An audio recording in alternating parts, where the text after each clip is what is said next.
Yes, Lord, we exalt our holy God, our righteous God, our loving God. We praise you and adore you, O Lord. And we acknowledge that you rule, you reign, O Lord, and you are in control of everything. And you are worthy of our trust, O God. Kaya Panginoon, sa umaging ito, ano man ang aming mga alalahanin, ano man ang aming mga dalahin, O God, Lord, may you increase our faith to fully trust in your goodness and your faithfulness, O God. Lord, salamat Panginoon sapagkat ang iyong pagpapahalaga, ang iyong pagmamahal, pagmamalasakit sa bawat isa sa amin, Panginoon, ay, Lord, we can never question, O Lord God, na kayo po ay pinatunayan niyo po by sending your Son, Jesus, died on the cross because of our sins, Lord. Kaya salamat po for that wonderful assurance, Lord, na as we draw near to you, O God, laying down our lives to you, salamat, Panginoon. And this wonderful morning, O God, we honor and adore you, O Lord God, as our God, our strength and our hope and our joy. Kaya Panginoon, sa oras na ito, patuloy niyo po kaming as we spend time with you, Lord God, we pray for our hearts, O Lord, because we know that our hearts matter to you, O God. Lord, please remove anything that is not pleasing to you, any unclean thoughts and feelings, O God, any unrighteousness, Lord. Please cleanse us with the blood, the most precious blood of Jesus. And we pray for a pure and holy heart, Lord, as we meditate upon your goodness, as we dwell in your holy presence, O God. Lord, we pray, Panginoon, patuloy kaming, as we behold the glory of our God, we know, Father God, that something happened, going to happen in our lives. Panginoon, salamat po sa oras na ito sa mga pagbabago, para lalo kami maging mabuting Kristiyano, mabuting anak mo, mabuting mga mananampalataya mo, Panginoon. O Lord, once again, we thank you for all the blessings that we receive, Lord, for the past day, financial man yan, healing, yaman po ay guidance, comfort. Lord, to God be the glory. Salamat, Panginoon. Salamat po, Diyos, sa gabay niyo sa bawat sa amin. Maybe some of us, Lord, naka-encounter ng mga difficulties, mga problems, O God. And maybe nariyan pa rin po, Ama, but we just entrust to you, Lord, na ito po ay mapagtatagumpayan namin, malalampasan namin, Panginoon. Father God, salamat po. And Lord, allow us, O God, as we gather in your holy name, Lord, to stay focused on you. Make us sensitive to the leading of your Holy Spirit. And allow your word, O God, to speak to us once again in the midst of this congregation, Lord. God, may you pour out your love and bind us with your love as your children, O Lord. And once again, O God, salamat po dahil buhay ka. Ang iyong salita ay narito sa aming Panginoon. We pray that the Holy Spirit of God patuloy kaming tulungan, Ama, na maintindihan namin po ang iyong mga kalooban at kaisipan. And help us to submit ourselves to your word, O God. Help us to love your word, O Lord. Salamat po. This is our prayer in Jesus' name. Amen. Palakpakan po natin si Jesus. And a blessed Sunday once again sa ating lahat po. Welcome sa ating pong Sunday service. And bago po makalimutan, yung mga nag-enroll, mamaya po after the service, orientation tayo sa BPA, Biblical Principles of Interpretation. Some orientation po. Para kanino po itong training na ito? Ito po ay para sa mga workers, leaders, volunteer workers, at yung gustong magamit ng Panginoon, mag-serve sa Lord. Okay, so mamaya po, because next Sunday ay maglo-launch po tayo ng ating Biblical Principles of Interpretation.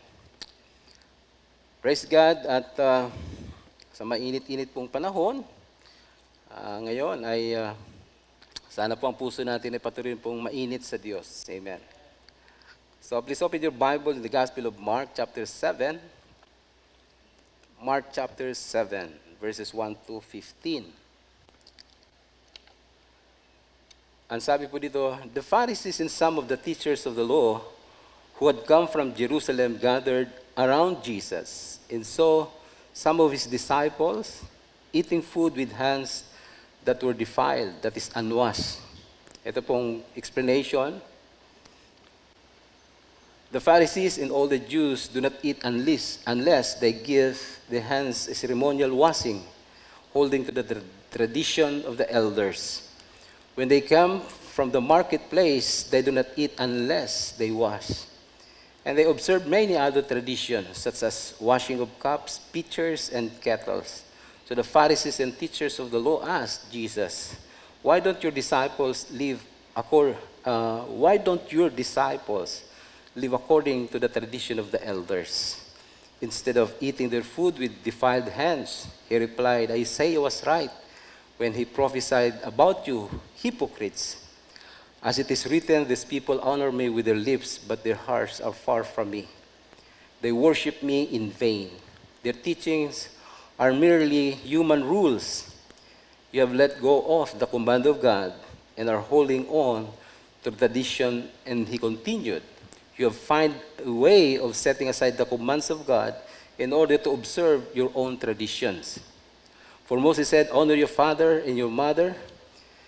Anyone who curses their father or mother is to be put to death. But you say that if anyone declares that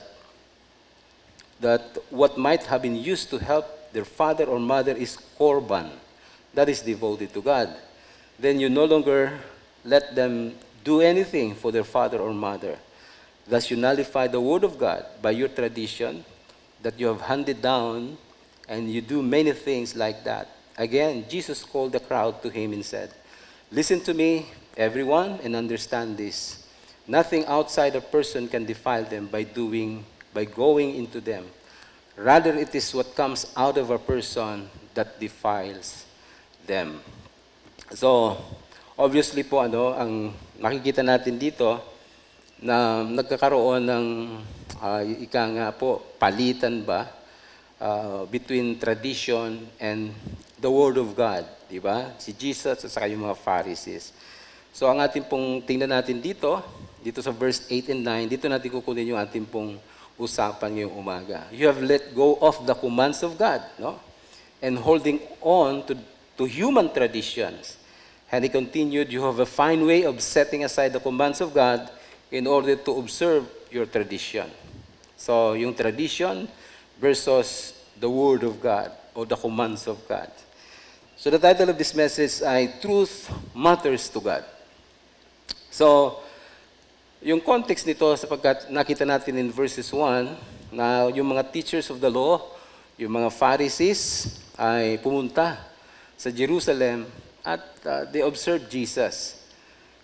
And napansin nila, ang ilan sa mga disciples ay kumain nang hindi naghugas. That word defiled, that is unwashed para sa mga Pharisees and the Jews. Okay, so yun po ang context nito. So tradition, and I believe, mag-isa panahon po natin, ay marami din po tayong, paano ba natin makikita yan? Yung marami din sa ating pamahiin, di ba? Na may mga belief tayo or practices na hindi biblical. Okay. Of course, pag sinabing tradition actually, hindi po masama ang tradition. Because pag sinabing tradition, ibig sabihin tested na. And tradition actually, hindi siya masama in a way sapagkat yun po ay nagpapaalala sa atin ng ating heritage, yung culture, di ba? Mayroon nga tayong isang departamento sa gobyerno just to preserve yung ating heritage, no, na hindi mawala yung ating makultura na ating nakagisnan. Kasi baka balang araw yung mga ninuno o yung mga bagong henerasyon, hindi na ni alam kung ano ang kasaysayan ng mga Pilipino, yung mga kulturang Pilipino. Ano po? Lamang, nagiging mali ito sapagkat mayroong spiritual implication. No, di ba? So may kinalaman na sa ating belief system. Like for example, sa context ng pag-aasawahan, siguro sa mo may mga aware, lalo na sa mga baryo, sa saan-saan lugar, marami mga ino-observe na mga pamahiin. Like for example, after the ceremony, so bago magkainan, may konting slice ng cake, di ba? At mayroong part yan. Yung couple na bagong kasal, pinapakain ng asukal, di ba? Sa kutsarang asukal, nagsusubuan sila. Anong ibig sabihin doon? Para daw maging sweet. Yung kanilang relationship. Sabi sa akin ng asawa ko, dapat pala kumain ka 1 kilong asukal para maging sweet ka sa akin. Di ba? So kung yun ay aprobado na, o ano yan, tested na talagang pag pinakain ka ng asukal, meron kang katiyakan na sweet na kayong mag-asawa. E di yung mga asawa niyo po, pag hindi sweet, pakainin nyo na ng asukal. Pag hindi pa rin madala sa 1 kutsara, kalating kilo. Pag hindi pa rin, 1 kilo na. Tapos pag nakita kita, kumusta kayo mag-asawa? Ay, maan na baga si Agum? Diabetic. Ayun pala, may sakit Napakain pa ng asukal. Di ba? So, sweet daw. Di kung yun lang naman ang paraan para maging sweet yung mga tao, kainin nyo ng pakainin ng asukal kung totoo yun. Di ba? Ano pa? May money dance, ayan. Hindi ako against doon sa pantumina. Kasi kultura natin yun, lalo Bicolano kwan yan, called heritage natin yan, di ba? So lalo tigit kung ang meaning ng pagkakabit ng pera ay para mayroon kayong puhunan dahil nagastusan kayo. Di ba? Nagastusan kayo sa paghahanda lang yung kasal. Sa mga pagkain, mga gastusin, di ba? So isang paraan yun na kultura, magkakabit kayo ng pera. Para naman yung bagong mag-asawa, mayroon sila magiging puhunan. So maganda naman, di ba? By the way, mayroon akong kinasal sa Masbate. Isang ninong noon, kasama ko, asawa ko. Nagkabit 100,000. Sabi daw po sa mga parting Rinconada area, ay nako, kalabaw naman daw dyan, ang mga bigaya. Di ba? Ganoon, di ba? Maganda. Di ba? Nagiging kind and generous po yung mga tao. Di po ba? Kaya lang, kung may spiritual implication ito, na ang sabi ba ganito ay prosperity dance. So, ang ibig sabihin nito, paniniwala na balutin natin siya ng pera para hindi sila maghirap. Di ba? Prosperity dance. May belief, spiritual belief yun. Kaso nga lang, after ilang months pala, masalubong mo, kumusta kayo mag-asawa? Eto, balot ng utang. Kasi si Agum, wala pang trabaho. So, asan yung prosperity? So, kung ganun lang pala yung pamuraan para hindi tayo maghirap, magpakabit na lang, mag-prosperity dance.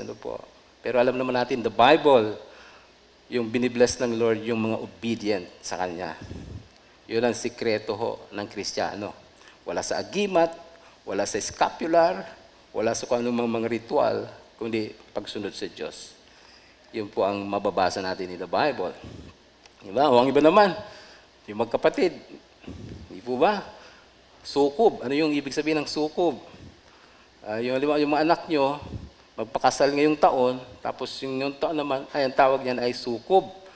So ngayon, sabihin ng ibang paniniwala, may spiritual implication, masama yun. Kaya kausip ko yung kahagabi habang nagkakainan kami ng anak ko sa asawa ko, baka siguro kasi ang dahilan, di ba pag nagpapakasal ka magastos? Di ba? Gastos ng papakain, yung mga damit, o ano pa man, kailangan. Biro mo naman yan, kung magpapakasal ka, kung lalaki papakasal mo, di dalawa. Laking gastos yon. Baka sabi namin lang to baka mayroon kayong masigit na magandang alam. Baka sabihin ng mga magulang, ay, kulang tayo sa budget. Sabihin na lang natin, alam nyo, hindi masama yung sabay kayong magkakasal sa taong ito. Yung pala'y kulang sa budget. Ngayon, di ba kwento, kulang, masama daw, kasal yung parehas ng taon. Masama daw, pag kinasal ng masabay sa isang taon. Masama, So kumalat na. Pero ang dahilan lang pala, wala tayong budget. Masama talaga dahil walang budget.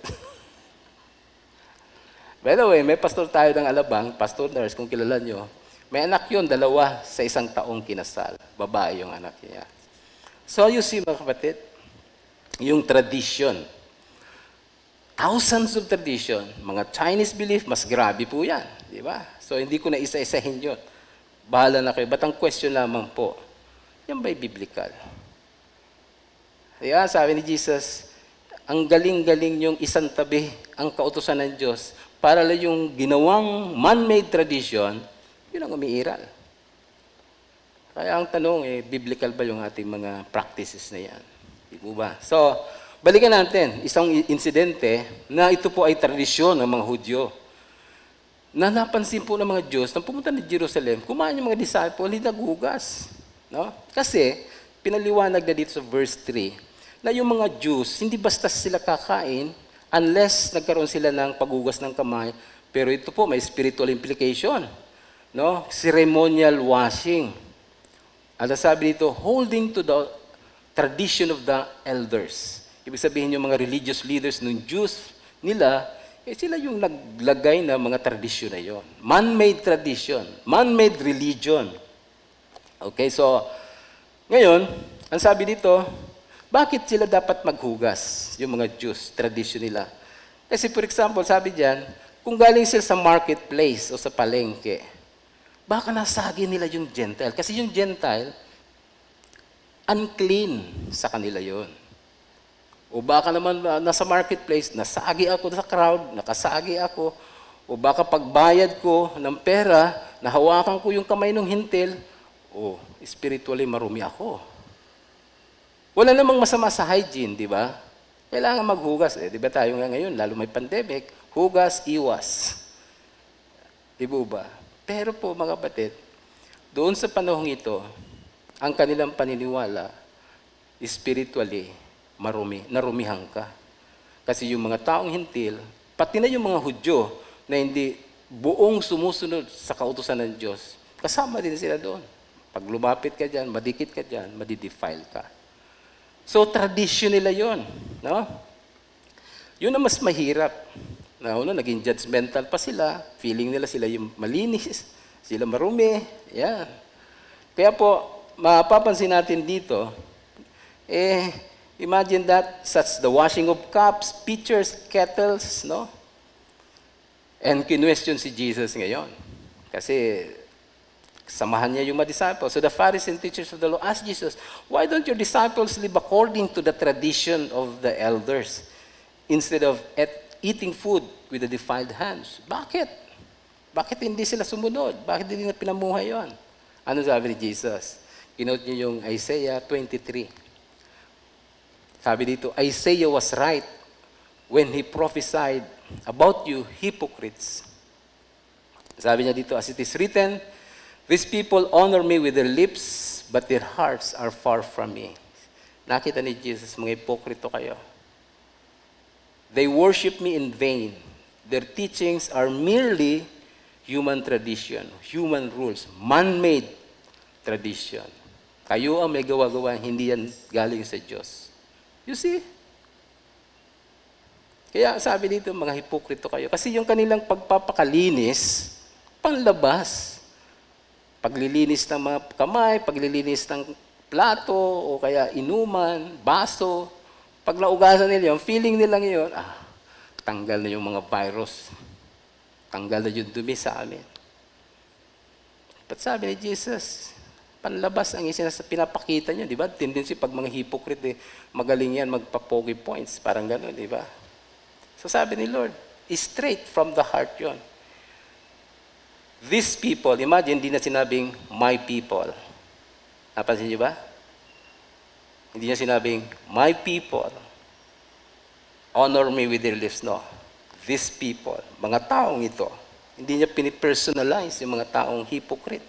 Church, we have to address this kind of character because God is not pleased. Yes, we can worship God. We can impress people, but inside of us, baka po, hindi totoo. Diba? Kaya sabi niya ni Jesus, these people honor me with their lips. Sa bibig ng mga taong ito, puro hallelujah, puro praise the Lord, siguro, puro Yahweh, El Shaddai, puro gano'n. Kasi bukang bibig eh. But their heart, sabi ni Jesus, nakikita ng Lord yun eh. Ano po ba ang puso ng bawat sa atin? Alam ng Diyos yan, amen? But these people, their hearts are far from me. Meaning to say, hindi lang, wala yata ang attention nito sa akin, hindi yun eh. Ibig sabihin talaga, wala man siya sa kalooban ng Diyos.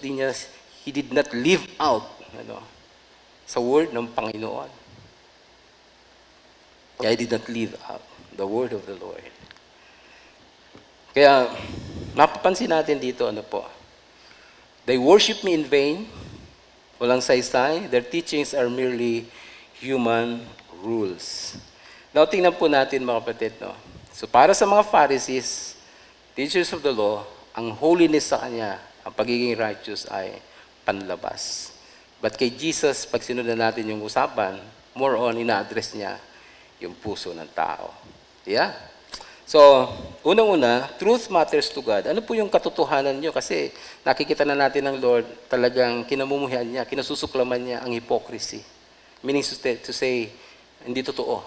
Diba? Kapag imbabao.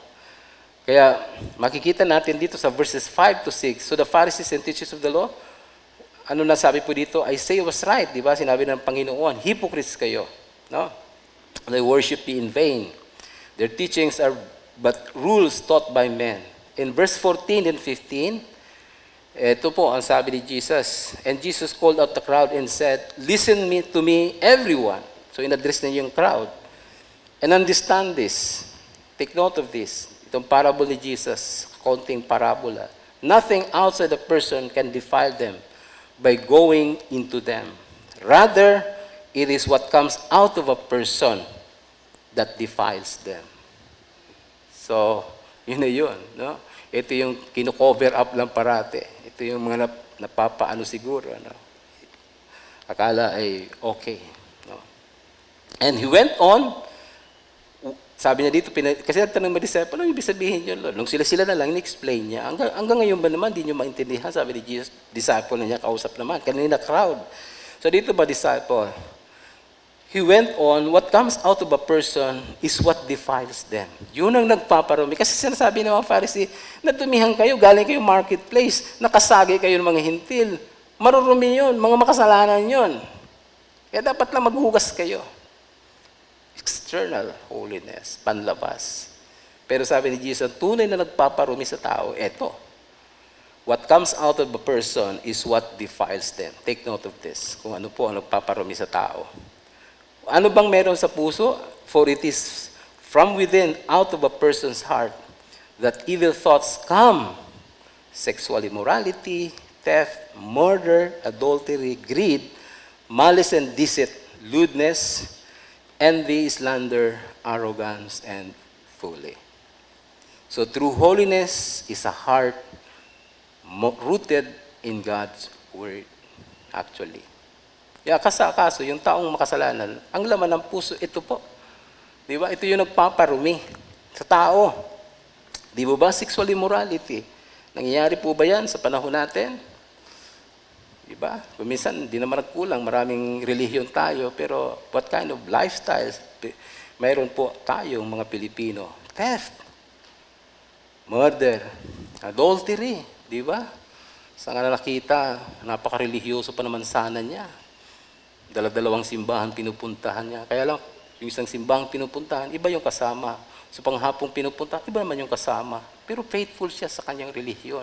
Kaya lang, adultery. Diba? Sayang, nawawala yung, yun ang nagpaparumi sa tao. Greed, kasakiman. Sa amin sa bahay, meron kaming kapitbahay, kababayan ko pa naman din. Pumasok kayo dun sa amin. Sa entrance pa lang, kahit dalawang sakyan magsalubong, kasya. Pero pag sa may bandang amin, sa may neighbor namin, isang sasakyan na nga lang hirap pa. Kasi una, hindi siya nag-share ng kanyang, di ba, 1.5 meters yata. At least nag-share kapag nasa kalsada.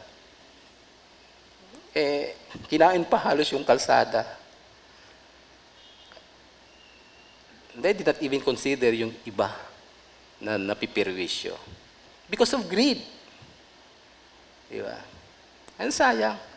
Yung mga taong yan, kahit na mayroon kang property, kahit mayroon kang matinatangkilik, pero yung ugali, yung kasalanan ng taong yun, yung po ang sumisira sa kanya. Di ba? You can never gain yung respect. At wala tayong makita magandang impact or influence. Slander and arrogance and folly. But take note of this, church, no? Baka sabihin lang natin, this is not just a thought, sa isip lang yan. Oh, well, most probably. But you know what? Once na sinabi ni Jesus ito, what comes out from the heart The mouth speak, or what? Not just by thought, but by words and by action yan. Kasi kung ano yung nalaman ng puso, sinasabi ni Jesus, bubunga yan tutubo yan, magmamanifesto yan. Ipamumuhay niya yan. Kasi ang puso niya ay ito. Sexual immorality. Kaya yung mga, saan ba ang ugat niyan? Saan ba ang problema dyan? Di po ba? So, kaya po mga kapatid, do you remember si David, di ba? After the fall kay Bathsheba, he committed adultery, di ba? And ano na-realize ni David? Truly, I was sinful at birth. Realize niya, talagang makasalanan ako, bata pa ako. Kaya ang prayer ni David, have mercy on me, O God. Ito ang kanyang in-address sa buhay niya. Nung siya ay inadmit niya, and he confessed his sins to God through repentance. Ito ang sabi niya, desire niya sa Lord. Hinihingi niyang tawad sa Diyos, humihingi ng awa sa Diyos. Create in me a pure heart, O God. Diba? Surely I was sinful at birth. Kaya kung nagawa ito sa taong ito. Pero you know what yung repentance dito, hindi siya naninisi si David. I was sinful at birth. Create in me a pure heart because there is something wrong in my heart. Hindi niya sinabi na, kasi ba naman nagliliwaliw ako, itong Batsibang ito, diyan pa naman naligo sa may balkonahe ko. Di ba? Tinukso ako. Minsan may mga kasabihan pa yung mga Pilipino, di ba? Ano magagawa mo? Palay na yung lumalapit sa manok. Is that biblical?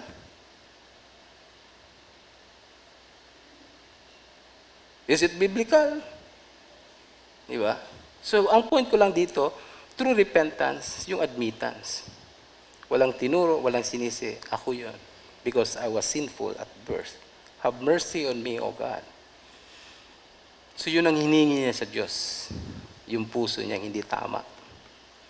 And that's why in Psalm 119, verse 11, I have hidden your word. Ito yung design ng psalmist. Ano maging laman ng puso niya? Not sexual immorality, dapat mamatay yun. Not adultery, dami. I have hidden your word. After that confession, please Lord, kayo lang makakapag-transform ng aking buhay. A pure heart. And then desire niya ng Psalm 119:11, I have hidden your word in my heart. Ang gusto ko, prayer ko, laman na ng puso ko, salita na ng Diyos, yun ang aking ikukuhan dyan. Magiging content, laman, iniisip, whatever is true, whatever is right, whatever is lovely, whatever is pure, from the word, yun ang gusto ko sa puso ko. I have hidden your word in my heart. So, paano niya natin ginagawa yun? And that's why we read the Bible, group study, we go to church, na mayroong bukas na, Lord, word for me, gusto ko mapakinig at tinig mo sa akin. I have hidden your word in my heart that ito pong reason. Sabi ng psalmist, kaya niya gusto sa halip na yung laman niya ay karumihan, etong laman niya salita ng Diyos, that I might not sin against you. See? Ang key, susi, mga kapatid, para ang tao ay hindi mamuhay sa kasalanan, hindi mahulog sa pagkakasala, laman niya dapat salita ng Diyos. Yun ang tumutubo sa kanya. Kasi sabi na ng Bible, proven and tested, kung ang puso po ay salita ng Diyos ang laman. Kaya dapat, man shall not live by bread alone, but for every word that comes from the mouth of God. There is a saying, sabi niya, a changed mind without a changed heart is pointless. Pangalawa po, verses 8 to 13. You have let go of the command of God and are holding on to human tradition. And he continued, you have fine way of setting aside the commands of God. You see, makita natin dito sa verses 8 to 9, mas gusto ng mga Pharisee and very disappointed sapagkat supposed to be, ito yung mga religious leaders. Sila yung nag-govern when it comes sa mga spiritual matters, the Torah, the law of Moses. Sila yung nag-aral dito. And yet very sad sapagkat sila na rin mismo gumawa ng maraming mga law, mga rules na hindi na biblical. Actually, hundreds. Mga dinagdag nila yon. Mga scribes at Pharisee, ang dami na lang dinagdag. At isa lang ito. Kaya sabi ni Jesus, ang galing-galing nyo na mas pinapahalagan nyo po, pinanghahawakan, ini-embrace nyo ang iyong tradisyon kaysa sa command ng Diyos or the word of the Lord. Ang galing-galing nyo na you have a fine way of setting aside the word of God, the command of God, in order to observe your own tradition. You see? Ngayon, kasi question si Jesus kanina, bakit di kayo naghuhugas? Sabi ni Jesus, may hipokrito kayo. Sabi niya, di ba? Ito naman ang challenge ni Jesus. Kinokorek din sila dito ni Lord. Sabi niya, for Moses said, kinote niya yung Ten Commandments, honor your father and mother. Well versed sila sa Old Testament. And anyone who curses their father or mother is to be put to death. But, di ba, yun ang is very strong. Talaga, ang mga anak dapat hindi mawawala ang galang at respeto at reverence and submission to their parents. Kahit na hindi yan perfect, mga kapatid. Yun ang biblical. Yun ang word ng Panginoon. Pero paano naman ginawa ng mga Pharisee ito? But you say that if anyone declares that what might have been used to help their father or mother is kurban. Ano yung kurban? Ito. That is devoted to God. Then, ito malungkot dito. Then you no longer let them do anything for their mother or father. Thus you nullify the word of God by your tradition that you have handed down, and you do many things. No? So, ito po yung spirituality ng mga Pharisee, iba, spirituality ni Jesus. Itong salita ng Diyos, di ba? So, principle is that very clear in this conversation nila. The true spirituality is living out God's word. Anong ibig sabihin niya? Kasi sabi ni Jesus, di ba? Kasulatan, igalang ng mga anak ang kanilang mga magulang. At ang sino mag-curse sa mga parents must be put to death. Very strong law. Pero itong tradisyon ng mga Jews, mga religious leaders. But you say that if anyone declares that what might have been used to help their father or mother is kurban, kasi ganito yun. Ito yung mga anak, mayroon ng capacity to earn. Siguro matanda na yung mga parents. Supposed to be, mayroon silang responsibility for their immediate family, especially the parents. Kaya lang itong ginagawa, no, ang doktrina o conviction ng mga Pharisee ito, once na nag-pledge ka o nag-vows ka, actually yung background yan in the book of Numbers 30. Ang sabi doon, pag nag-vows ang isang anak, pero narinig ng tatay, at medyo hindi sold out pa yung dalawa, mag-usap muna, hindi pa bound yon. Pwede pang i-withdraw yung vows. Ganito din sa mag-asawa, pag yung si Mrs., nabigla siyang nakapag-commit ng pledge, nag-vow siya, pero narinig ng asawa, Agum, tika muna, usapan muna natin, baka mawala tayo sa budget. So hindi pa bounce yun. Pwede pang i-withdraw. Null and void pa yon. Ang mga Pharisee, ganitong interpretasyon nila. Ano po? Ang sabi niya dito, once na yung mga anak, nag-pledge, nag-vow, sa temple, hindi pa bounce yun. Di ba? But, kunyari, yung halimbawa, yung supposed to be specific, financial support for the family. Ay sasabihin ng mga anak, Ma, pa, pasensya na kayo, nakapag-commit ako sa church, sa temple. Kaya, wala akong may bibigay sa inyo. Ito mga pare, sabi niya, hayaan nyo na yung mga parents nyo. Pabayaan mo na mga tungkulin nyo. Basta mahalaga, nag-promise kayo sa temple. So, teka muna, may problema yata. Ano po? Yun ang kurban. Pag plinets mo na sa Diyos. At wala na yung para support for the parents. You know what? Ito kasi yung Pharisee. Ang sabi niya sa Luke 16:14, the Pharisee who loved money. Money lovers itong mga Pharisee ito. Itong mga religious leaders. Yun ang kanilang weakness. Ngayon, eto po, paliwanag ni Jesus diyan. Galit si Lord. Sabi niya sa 23, maliwanagan niyo na po itong korban na ito.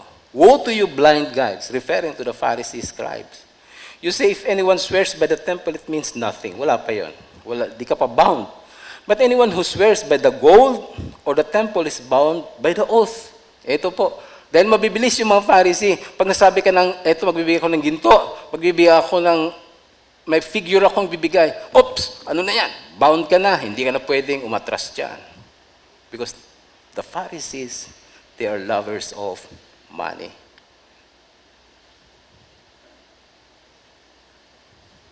Paano yung pera? Okay. Mas mahalaga yung temple kaysa sa mga magulang nyo. Yahweh bless you. They spiritualize, they sanitize because tumataginting yung pera. And sad to say, in this our time, no? Pag sa panahon natin, yung mga Kristiyano na involved sa mga too good to be true. Oh, darating na yung, they use the word blessing. But actually, the problem is their heart. They sanitize, spiritualize. But the real problem is yung greed sa puso ng tao. Just like the Pharisee, lovers of money. Pag nagbanggit sila doon, wala na. Sasabihin na ng mga Pariseo, hindi ka na pwedeng mag-withdraw. Kailangan tuparin mo ang iyong pangako. You see? Kaya galit si Jesus, di ba? Pero pag tempo, okay lang yun. Sabi ni Jesus, you blind fools, which is greater, the gold or the temple that makes the gold sacred? You also say, if anyone swears by the altar, it means nothing. But anyone who swears by the gift, you see, pag gift on the altar is bound by the oath. Bounded ka na. So mga hypocrite. Kaya sinasabi ni Jesus dito, para sa Panginoon, it is your responsibility to support your family. Hindi mo pwedeng sabihin na, kay Lord naman ito. Pwede mong spiritualize yan. Just like yun ang tinuturo ng mga Pariseo. So true spirituality is living out God's word. Why? Kasi ito po, sabi ni Paul kay Timothy, nakita rin niya yun ni Paul. No? Give proper recognition to those who are widows, who are really in need. But if a widow has a children or grandchildren, this should learn first of all to put the religion into practice by caring for their own family, responsibility ng immediate family. And so repaying their parents and grandparents. Dahil matatanda na lang sila, huwag nilang pabayaan ang kanilang mga mahal sa buhay, lalo na yung mga matatanda na. For this is pleasing God. The widow who is really in need and left alone puts her hope in God and continues to pray night and day to ask God for help. Ang hindi daw po gumawa nito, ang sabi ni Paul in verse 8, very strong word, if anyone does not provide for his relative and especially for his immediate family, he has denied the faith and is worse than unbelievers. Sisinin, magliliwanag, no? Yung spirituality ng mga pera na, ginto na, di ka na pwedeng umurong. Hayaan mo ng pamilya mo. Yahweh bless you. You see, mga kapatid, taliwas yung tradisyon na tinuturo ng mga taong ito. And yet, that's why sabi ni James in chapter 1 verse 27, religion that God our Father accepts is pure and faultless is this, to look after orphans and widows in their distress and to keep oneself from being polluted by the world. True religion, true spirituality that God accepts. Ano po yun? Pagiging spiritual. Hindi lang puro hallelujah. Hindi lang blessing. But ang sabi niya dito, to look after orphans and widows, those who are in need. Yun po ang mga spiritual. Amen? So that's why mga kapatid, ang sinasabi lang dito, true spirituality is living out God's word. Ipamuhay po ang kautusan ng salita ng Diyos. I-practice, i-apply, i-emulate yung sinabi ng ating Panginoon. Yun ang totoong spirituality.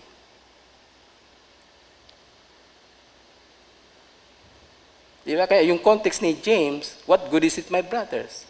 May nagsasabi na kilala niya ang Diyos pero hindi niya pinapamuhay ang kanyang salita. Walang kalbuluhan yun. So true spirituality is living out God's word. So nisabi dito, yung mga taong, mga in need, lalo na yung mga immediate family, huwag i-neglect. Huwag pabayaan. One time, isang pastor natin kasi lawyer, di ba? Si Pastor Olan, nag-post siya, naniribisa daw yung law on separation, aside from yung adultery. Dati noon kasi kailangan i-prove mo na marami ginagamit yon, psychologically incapacitated. So, ground for divorce, para maghiwalay. Pero sabi doon, sa revisa daw ng Supreme Court, hindi na yon. Just to prove na, sa mag-asawa, for example, naging irresponsible. The word irresponsible sa kanyang pamilya, pwedeng maging grounds for separation. You see, even the law of the land, ang batas natin, ay naghihikayat na maging responsable tayo sa ating mga magulang at pamilya. Amen? Sa asawa, sa mga anak. Amen? So, mga kapatid, sana po. And that's why, when we talk about discipleship, hindi yan puro spiritual lang. Yung true spirituality kasi yan, ang fruit na gusto natin makita, maging mabuti tayong anak ng ating mga magulang, maging mga mabuting magulang ng kanyang mga anak, maging mga mabuting kapatid. That is the fruit of discipleship supposed to be. Maging mabuting trabahador, maging mabuting manager, dahil dinisciple ni Jesus yan. Amen? Yung mga spirituality namin, di ba? They use the name of God. They spiritualize, they sanitize. Ito malaking diferensya ng mga Pharisee. No? So, mga kapatid, nawa po, mayroon tayo na take home. Amen. Salita ng Diyos. Amen. So let's pray. Lord, once again, thank you, God, for your word, O Lord God. Na ang tunay, you desire truth in the inward parts, O Lord. Na tunay na pagiging matuwid at banal na isang tao, hindi panlabas. Kundi, Lord, yung aming mga kalooban. Yes, O God. Alam namin, Panginoon, napakahirap harapin ng aming mga kalooban because by nature, ito po ay makasalanan. There is ugliness, O God, in our hearts. Something wrong is going to happen in our hearts, Lord. That is not pleasing to the Lord. But we come to you by your grace and mercy. It is only you, O God, through the power of the Word, through the power of the Holy Spirit, na kami po ay mabago ang aming mga puso, pangkalooban, at maging totoo ang aming mga puso sa iyong harapan. Lord, please cleanse us, our hearts. We desire and pray, Lord, to fight against sinful attitude, behavior in our lives. Lord, oh God, have mercy on us, Lord. Have mercy on us. And help us, Lord, na aming tingnan ang aming spirituality. Lord, forgive us kung kami po ay nagpapaka-spiritual, pero alanganin po na nagiging responsible kami. Lord, we pray na hindi diluted ang iyong word sa buhay namin. Ayun ang kinokorek niyo po, Panginoon. Hindi namin isasantabi ang higit na mahalaga, ang salita ng Panginoon. Tulungan mo kami, O Diyos. Maraming salamat. Tulungan mo kami maging mabuti kung kami mga magulang, maging isang mabuting magulang sa aming mga anak. For the glory of God. Kung kami mga anak, tulungan mo kami, O Diyos, na magpaturo sa iyo upang maging mabuting mga anak. Kung kami po ay mga manggagawa sa simbahan man, o sa kumpanya, Lord, tunay po na makita sa amin ang tunay na magandang asal ng isang mga manggagawa. Salamat po, Diyos. Salamat, Panginoon. In Jesus' name we pray. Amen. Amen. Palakpakan po natin si Lord. Amen. For your tithes and offerings, you may send them to China Bank, Word International Ministries Naga, account number 262-101-7014.